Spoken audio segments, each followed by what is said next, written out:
भारत और दुनिया के लिए एक बहुत खतरनाक खबर सामने आई है।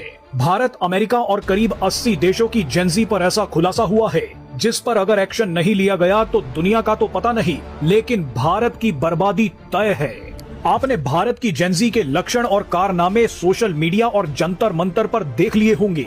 पढ़ाई में जीरो लेकिन गंदी गंदी गालियां देने वाले हजारों बच्चे भारत का भविष्य नहीं बल्कि भारत पर बोझ बनने वाले हैं। अपने ही बच्चों के बारे में ऐसा कहकर किसी को खुशी नहीं मिलती, लेकिन जेनजी पर जो खुलासा हुआ है वो डराने वाला है। ये बात हम नहीं बल्कि दुनिया का एक बहुत मशहूर न्यूरो साइंटिस्ट बता रहा है। भारत के लोग इस खबर को हल्के में ना ले, नहीं तो वो खुद भी डूबेंगे और देश को भी डुबोएंगे।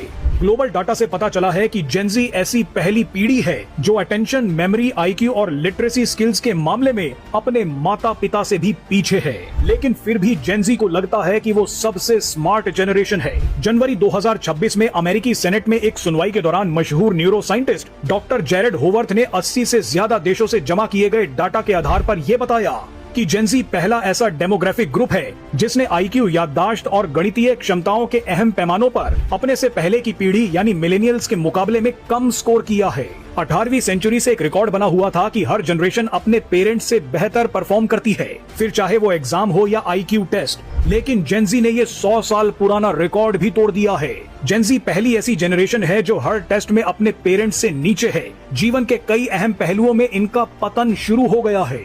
ये टर्निंग पॉइंट या कहिए डिक्लाइन 2010 के बाद आया जब स्मार्टफोन्स और टैबलेट्स बच्चों की जिंदगी में घुस गए। अमेरिका में बैठी बड़ी बड़ी कंपनियों के मालिक अपने बच्चों को फोन तक नहीं दे रहे, लेकिन उन्होंने भारतीय बच्चों को सोशल मीडिया का गुलाम बना दिया है। बांग्लादेश और नेपाल की जेनजी पहले ही अपने देशों को बर्बाद कर चुकी हैं, लेकिन भारतीय जेनजी का भी एक बड़ा हिस्सा पतन की ओर जा रहा है। सोशल मीडिया पर पॉपुलर होने का दबाव इतना बढ़ गया है कि लड़के लड़कियां कपड़े उतार कर सोशल मीडिया पर नाच रहे हैं। लड़कियां तो सब्सक्रिप्शन पर अपनी न्यूड तस्वीरें तक बेच रही हैं। आजकल के बच्चे अपने माँ बाप को गालियां दे रहे हैं, प्रधानमंत्री को गाली दे रहे हैं। इन बच्चों के नीट परीक्षा में भले ही 10 नंबर आए, लेकिन ये अपना बॉडी काउंट 50-50 बताने में गर्व महसूस कर रहे हैं। एक्सपर्ट्स के मुताबिक भारतीय जेनजी के पतन का एक बड़ा कारण बदतर होती जा रही पेरेंटिंग भी है। जंतर मंतर पर जेनजी के विचार देखकर यह साबित हो गया है कि देश बहुत बड़े खतरे की तरफ बढ़ सकता है।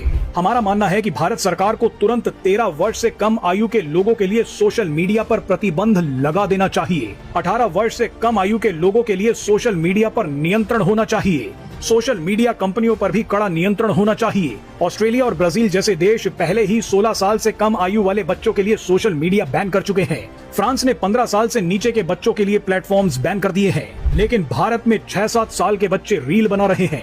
भारत के बच्चे और लोग फैमिली वैल्यूज पर 3 घंटे का पॉडकास्ट तो देख लेते हैं, लेकिन अपने ही माता पिता को 3 मिनट में पलटकर जवाब दे देते हैं।